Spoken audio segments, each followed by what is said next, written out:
YouTube के सभी दर्शकों को मेरी ओर से व राष्ट्रीय जनहित विकास पार्टी की ओर से देश की प्यारी जनता के चरणों में कोटि कोटि नमन। आज जो एक बहुत बड़ा गंभीर मुद्दा है, समाज की दिशा की दशा और दिशा को जो बचाने का विशेष प्रकार का जो एक अभियान है, उसके तहत मैं समझता हूँ कि सबसे बड़ी जिम्मेवारी अगर आज देश को बचाने की मुहिम में अगर देश का शिक्षक, चाहे वो स्कूल के स्तर से लेकर महाविद्यालयों के स्तर तक, बड़ी बड़ी यूनिवर्सिटियों में बैठे पदों पर शिक्षक हों, या फिर धर्मगुरु जिनके प्रति लाखों लाखों लोगों की आस्था होती है और जिनके मन में श्रद्धा का भाव होता है, वो समाज में कैसे जो कुरीति है, अराजकता है, भ्रष्टाचार है, मिलावटखोरी है, जो भी ऐसे कोई समाज में कोई भी ऐसा कार्य जिसके प्रति आम जनता में असंतोष व भय का वातावरण है, उसमें अगर समाज की दशा और दिशा को बचाने में जो विशेष भागीदारी जिनकी हो सकती है मेरी नज़र में, तो वो शिक्षक और धर्मगुरु की हो सकती है। क्योंकि जिनके शिक्षक के पास सबसे पहला दायित्व है कि जो बच्चे देश का भविष्य होते हैं और पहली कक्षा से लेकर वो पीएचडी तक जिन जिन शिक्षकों के माध्यम से वो स्कूल की शिक्षा, कॉलेज की शिक्षा और उच्च शिक्षा जो ग्रहण करते हैं, तो मैं ये कहना चाहता हूँ कि जो शिक्षक है वो जो देश का युवा है, देश का जो भाग्य है, उस देश के भाग्य को बनाने में उनका बड़ा भारी योगदान है। तो सबसे पहले तो मैं ये कहूँगा, जो शिक्षक हैं वो जब वो बच्चों के अंदर जो जागृति व विवेक का उनमें समझ होती है, तब स्कूली शिक्षा को और कॉलेज की शिक्षा को पूर्ण करके जब वो बहुत बड़े बड़े पदों के लिए जब वो आवेदन करते हैं, तैयारियां करते हैं, और उसमें जब वो उन पदों को पाने में कामयाब भी होते हैं, तो मैं ये कहता हूँ शिक्षक को चाहिए कि द्रोणाचार्य की भांति उनसे एक शपथ लें कि वो जब भी समाज में किसी भी बड़े से बड़े पद पर होंगे या जिस भी किसी दिशा में होंगे, वकील होंगे, इंजीनियर होंगे, डॉक्टर होंगे, या मीडिया में होंगे, या नेता होंगे, अभिनेता होंगे, चाहे जो भी हो, लेकिन आप अपने मूल्यों से कभी भी समझौता नहीं करेंगे। और अगर आप जो प्रशासनिक पदों पर आप चुन के जाते हैं, तो आपको मैं एक ही आपसे द्रोणाचार्य की भांति एक ही आपसे एक चीज़ मांगूंगा कि आप बड़े बड़े पदों पर जाकर इस मिलावटखोरी को, भ्रष्टाचार को, रिश्वतखोरी को, जो ये सुरक्षा की भांति और आम जन की जिंदगी में जोंक की तरह जो चिपट गई है, उस पर 101% लगाम लगाएंगे। इसी प्रकार धर्मगुरु जिनके प्रति लाखों लाखों लोगों की अंधश्रद्धा भाव होता है, आस्था होती है, तो धर्मगुरु भी समाज में दशा और दिशा तय करने में बहुत बड़ा अपना योगदान दे सकते हैं और दे भी रहे हैं। लेकिन अगर वो चाहें तो 100% शिक्षक और धर्मगुरु समाज को बदलने में अहम रोल निभा सकते हैं। जो भी कोई श्रद्धा भाव से किसी धर्मगुरु के पास जाता है, अगर धर्मगुरु उसको ये कह दे कि मेरी पहली शपथ है कि अगर आप मेरे प्रति श्रद्धा का भाव है, आस्था रखते हैं, तो मैं तो ये कहूँगा कि आप किसान हैं तो वो प्राकृतिक खेती करे और जो भी ये समाज में जो जहर रूपी फसल को हम बहुत ही अथक प्रयत्नों से उसको पालते पोसते हैं, तो आखिर वो जहर अगर कई जगह आपने देखा होगा कि कीटनाशक दवाई छिड़कते वक्त ये हादसा हुआ और वो कीटनाशक का छिड़काव करने वाला व्यक्ति मृत्यु के कगार तक भी पहुंच जाता है, तो जब वही जहर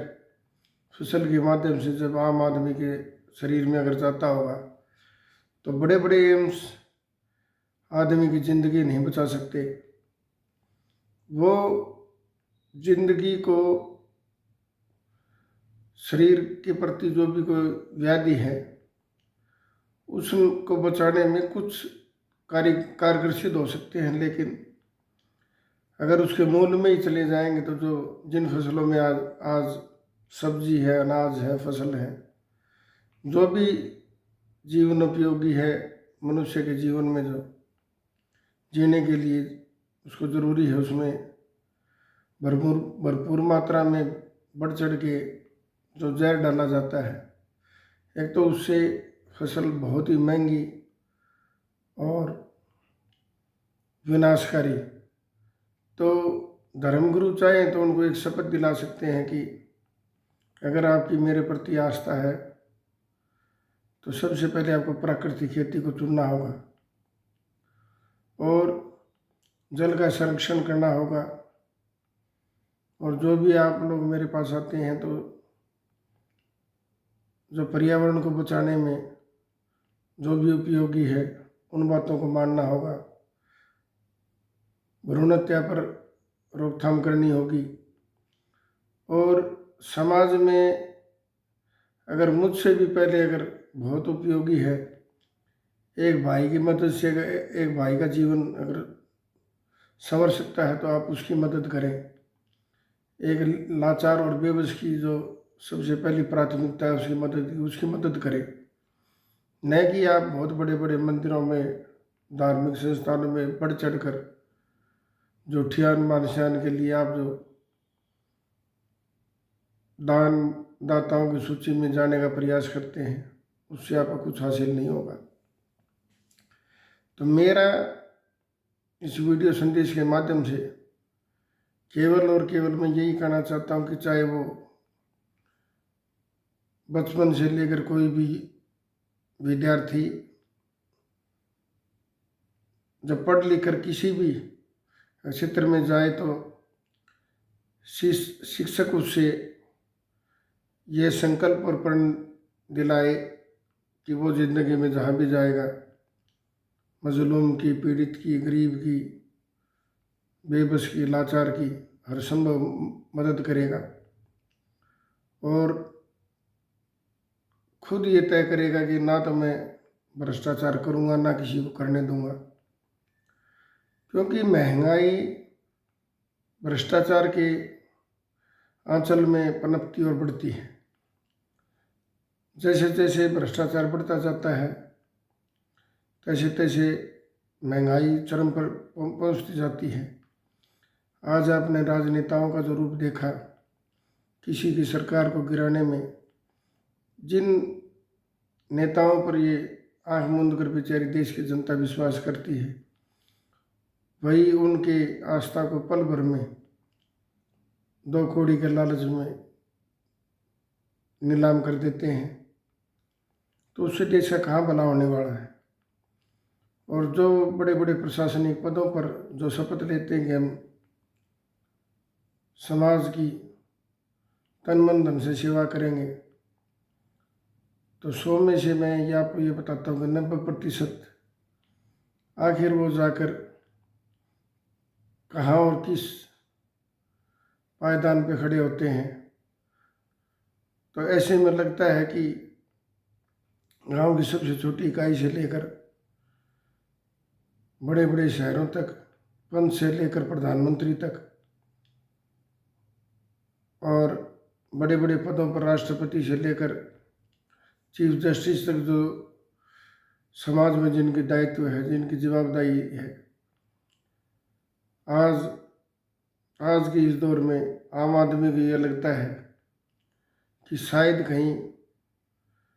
परमात्मा तो किसी रूप में आकर उनकी कोई मदद भले ही कर दे, लेकिन आम आदमी का जो देश के चारों स्तंभ हैं उन पर से लगभग विश्वास उठ गया है। तो ऐसे में मेरा एक इस वीडियो संदेश के माध्यम से ये कहना है कि जो पूजनीय हैं, जो महापुरुष हैं, जैसे समाज में बहुत बड़े बड़े महापुरुष हुए हैं, बाबा साहब हैं, बड़े बड़े क्रांतिकारी हुए हैं, शहीद भगत सिंह जी हैं, राजगुरु सुखदेव, चंद्रशेखर आज़ाद, श्री सुभाष चंद्र बोस जी, ऐसे असंख्य लाखों लाखों जो क्रांतिकारी देश के लिए शहीद हुए हैं, जिनकी मन में एक ही जज्बा था कि मेरा देश, मैं रहूं ना रहूं भले, लेकिन मेरा देश सही सलामत हुआ, जो गुलामी की जंजीरों में जकड़ा हुआ आज़ाद होकर सुकून की सांस ले। तो ऐसे में मेरा केवल एक ही कहना है कि समाज की जो सबसे बड़ी एक सूत्र में जोड़ने वाली जो ताकत है, जो शिक्षा, जहाँ से शिक्षा के पहले पायदान से लेकर बड़े बड़े ओहदों पर पहुंचने का माध्यम जो एक शिक्षक के माध्यम से होता है, और बाद में फिर जो धर्मगुरु के प्रति जिनकी आस्था है, तो मैं तो यही कहूँगा कि देश के विकास के लिए, देश की दशा और दिशा बदलने के लिए अगर उनका एकमात्र ये ध्येय है कि आप मेरे प्रति अगर आप सच्चा प्यार, श्रद्धा, विश्वास रखते हैं और आपके दिल में मेरे प्रति प्रेम है, तो मेरी पहली कोशिश है कि आप जिस भी दिशा में, जिस भी क्षेत्र में जाओ, तो मुझे एहसास हो कि जो विद्यार्थी या जो भक्त मेरे माध्यम से समाज में गया है, वह ऐसा नेक और सराहनीय काम कर रहा है जिससे उसका सीना चौड़ा और गदगद हो सके। लेकिन आज आपने देखा होगा कि बड़े बड़े धार्मिक जो संस्थान हैं, मंदिर, मठ हैं, वहाँ चढ़ावा चढ़ाने वालों का आपस में इतनी होड़ है कि आए दिन नए नए रिकॉर्ड सुनने को मिलते हैं। लेकिन मैं ये कहना चाहता हूँ कि इस अंधी दौड़ में बगैर सोचे समझे किसी अनाप शनाप दान देने से आप किसका भला कर रहे हैं। आज आपने देखा कि जो जनता की गाढ़ी कमाई से समाज में कैसे कैसे जुल्म और अत्याचार हो रहे हैं,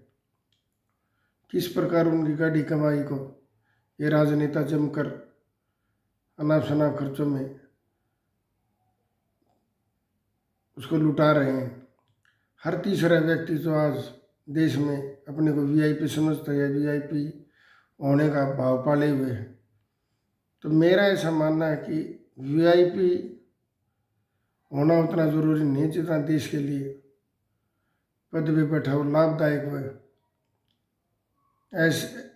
ऐसी एक मिसाल पेश कर सके कि फलाना आदमी जब इस पद पर बैठा तो उसने देश के लिए ऐतिहासिक ये बदलाव किए।